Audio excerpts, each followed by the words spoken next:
It is not misquoting or even a misstatement that the rise of Liz Truss and eventually her fall was certainly one of not only the quickest rises, but also the most meteoric falls in modern political history. And just recently, there has been a book come out called Out of the Blue, written by an insider writing about the rise of Liz Truss and, of course, her eventual, shall we say, rapid fall, as they put it themselves. And I have thought about buying this book. I think this book might work its way um, onto my purchase list at some point, because I have to say I think this would probably be an actually interesting read. It is certainly, as I've said before, something I would love to see, sort of, the fly on the wall situation. And if this is the first one that comes out, it will be very, very interesting to see if, shall we say, another account comes out and see what differences there are between the two volumes. Maybe someone said something in this and someone said something completely else in another. It would just be interesting to know, just to see what was going on. But today, a bit of a treat for you, because you could have sort of my view of it, which, don't worry, I intend to sort of give. But I think it would be interesting to see, as you can see, what the Conservative view of this is. you know, what does the big sort of, I suppose you could still call it, the modern Conservative think tank of the Conservative Party think of this book, think of this memoirs, and not only that, what's actually contained within these memoirs. So yeah, this is pretty interesting, because now you can see Truss, who was once the absolute darling of the Conservative Party. And remember, we've said before, Conservative Home polled its members frequently for years. Who do you think's the best member of the cabinet? Who do you think's the best member? And very often, Liz Truss was like topping the charts every single time. And of course, after a premiership, well, so yeah, Truss has gone from, shall we say, being on the names and the lips of every Conservative to, well, now being completely left in the dustbin of history. Probably even, I would highly suspect, many people trying to maybe even push her out of the party, potentially after a disastrous reign. Because I'll tell you now, she is never and should never, ever be allowed back onto the front benches or anywhere near power whatsoever. Just leave her in the political wilderness, guys. But hey, anyway, so we're going to get into this because, like I say, this is sort of a quite interesting, fascinating viewpoint that sometimes you often don't see when these types of memoirs come out. So, as always, guys, please do remember to hit that like, share, and subscribe button. And of course, if you'd like to support the channel a different way, there are links down below to my Patreon page, my organization link called Buy Me Coffee, where you can, well, buy me coffee. There is the YouTube thank you button as well. And of course, the Pony Club you can join as well. So, we go today to Conservative Home, to the title of "This Account Shows How Unprepared Truss Was to Become Prime Minister." Out of the Blue, the inside story of the rise and rapid fall of Liz Truss by Harry Cole and James Heal. The Conservative Party has thrived for almost 2 centuries, in part because it often put itself in the hands of gifted outsiders.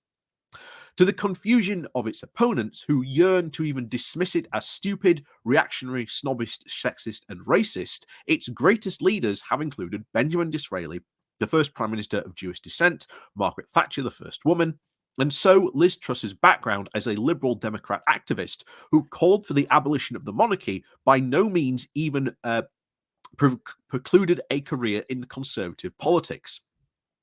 It is true that attempts were made at various stages to stop her. Harry Cole and James Heal give an enjoyable account of the attempt to try and overturn her selection in 2009 as a Tory candidate in southwest Norfolk by a group of local members who maintained at the selection meeting that she should have told them of her affair some years earlier with Tory MP Mark Field. Those rustic rebels, led by Sir Jeremy Barge, the former High Sheriff of Norfolk, who pointed out that his family had lived in the countryside since 800 AD, became well known as the quote turnip Taliban, a term which may have been invented for them by Simon Walters of the Mail on Sunday, and which prompted one of them to complain, "We're used to quote carrot crunchers, but the turnip Taliban is offensive." Cole works for the Sun and Heel for the Spectator, and they describe with relish how the chief mischief maker, Christopher Hope of the Daily Telegraph, the poison pen of Sam Coates of the Times, and Michael Crick, the fearsome Newsnight hound, were among the pack of Fleet Street's finest political troublemakers who descended on the Norfolk town of Schwamford for the decisive vote in the local Conservative Party members.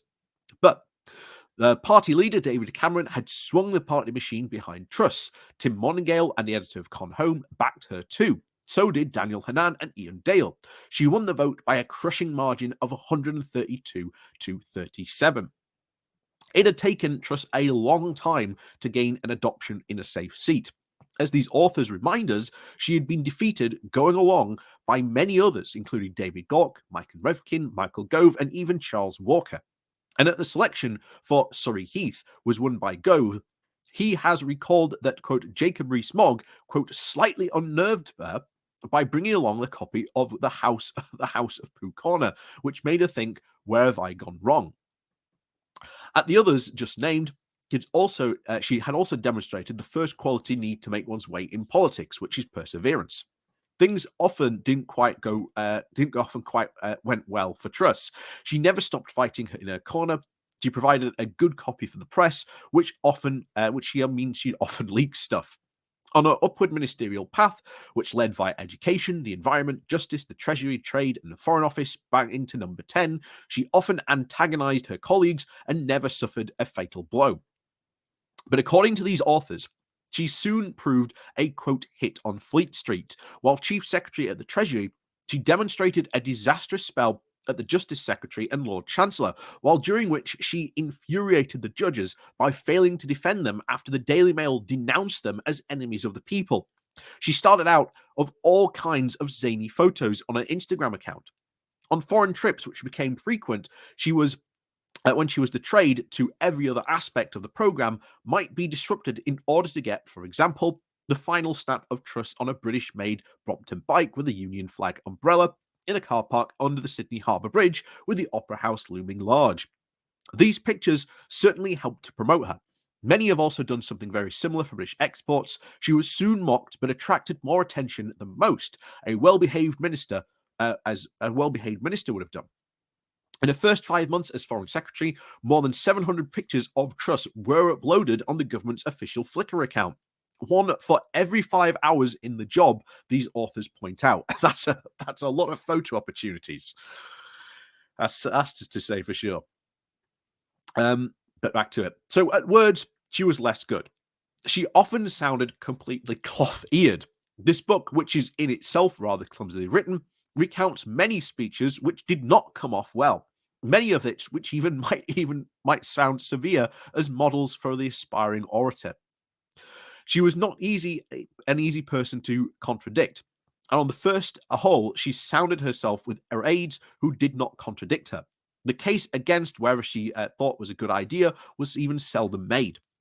Margaret Thatcher wanted to test proposals before they were implemented and to have the necessary agreement. And this account contained no evidence that Truss did. Can it be, one wonders, that Truss lacked the intellectual confidence or even perhaps the intellectual humility to have that kind of argument? Her often aggressive manner suggests a kind of insecurity. And that's certainly for sure. A lot of people have said that because she had never, ever really been challenged in any position, that she just was not prepared for eventually, when there was going to be, a serious pushback, as we all saw, she couldn't hold back the tide. And everything just came crushing down. She was just not prepared one bit for criticism that was going to come against her. So she was not prepared for being Prime Minister at all, in any way, shape, or form, because she was surrounded by yes people. Now, most people say, well, what about Johnson? Wasn't Johnson surrounded? Thing is, Johnson, as we saw, was actually more prepared than Truss was. Johnson's whole tactic and shtick would be, if someone would contradict, he'd listen to them and then just discount them. Pretend he was taking on their advice, etc., etc. Oh yes, I understand your comments, etc., etc. We'll get this sorted out, and then he would usher them out of the room as quickly as he could. Truss never did that. So you can see the difference between these two types of individuals and these certainly personalities that they had going on. So back to it. Boris Johnson sent her to the Foreign Office in September of 2021 so she could serve as a counterweight to Rishi Sunak at the Treasury, who was seen as the heir apparent. The authors remark at this point, off the boost of the vaccine rollout, senior Tories openly discussed the prospect of another 10 years in power for Johnson. Instead, from this point onwards, it all went wrong for him. A decline and a fall I have routinely sought to describe. And on the evening of Tuesday, the 5th of July, 2020, how these events are Sajid Javid resigning as Health Secretary and Sunak a few minutes later as Chancellor. Cole and Hale report with great anxiety in Truss's circle that Johnson would ask her to take over as Chancellor. If she accepted, she would be bound to him and go down with the ship, while if she refused, she would open herself up to the charge of rank disloyalty. To her relief, Nadhim Zaveri was made the new Chancellor, and she was able to fly the G20 meeting in Bali, where she was there on Thursday morning when Johnson admitted defeat. So that's terrifying.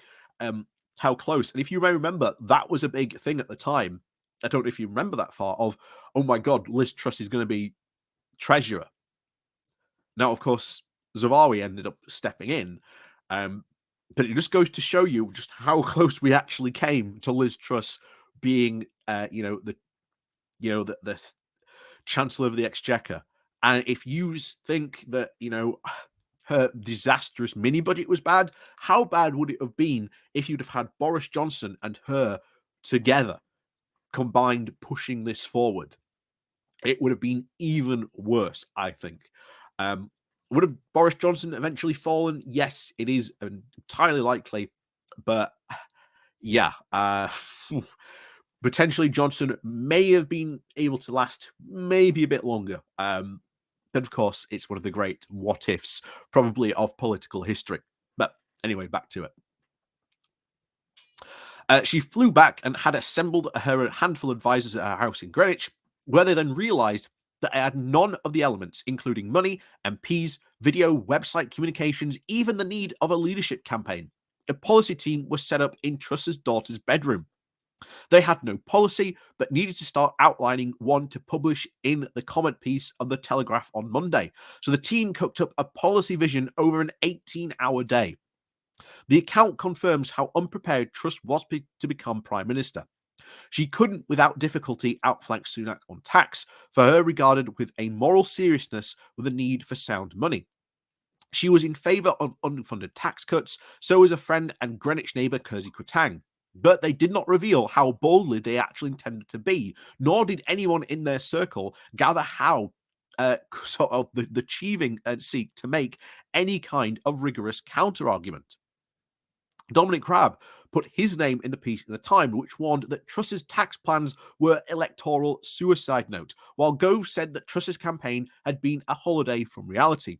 More MPs backed Sunak than Truss, but having managed to make it to the final two among the membership vote, she won by 57 to 43%. She was in. After 44 days, she was out again. The unfunded tax cuts precipitated a run on the pound, rising interest rates, and a general loss of confidence in Truss. Nor could she find the words in the Commons or at press conferences to actually inspire her MPs to stand up for herself. The authors of this book not only unilaterally supported that they would be recounting only her rise. They may have accidentally demonstrated that the talents needed to become Prime Minister are not necessarily those required to do the job. So, interesting. I think a very interesting take on the Truss rise to power. I think it will be a quite interesting read. Um, like I say, purely from a fly on the wall perspective, and like I say, I'd be very, very much looking out, shall we say, for maybe another book um coming out about, shall we say, the rise and fall of Truss, because that would almost certainly be very interesting to read as well. Like I say, I think the difference between the two might be quite interesting. Um, but there you go. That's the sort of conservative take, I suppose, on the rise and the fall of trust and what they think of these sort of memoirs. But as he says, hey, you might not have the skills necessary to do the job, but then that's might need what's maybe not needed to do the job. Boris Johnson is a perfect example. Someone who was clearly not a leader, but had at least the charisma to try and cover that up. But unfortunately, you do sometimes need to make the hard decisions. You need to make the hard calls. Johnson was not prepared, as we saw certainly during the beginning of the pandemic, and as certainly as all the COVID inquiry stuff comes out, we are going to find out that very, very quickly. Um, of course, now the question comes, what's the future for Truss? Ultimately, the end of the day, she is certainly one of the biggest political failures in UK modern history. She will be consigned to the backbenchers forever. There is absolutely nothing she could do to come back from this.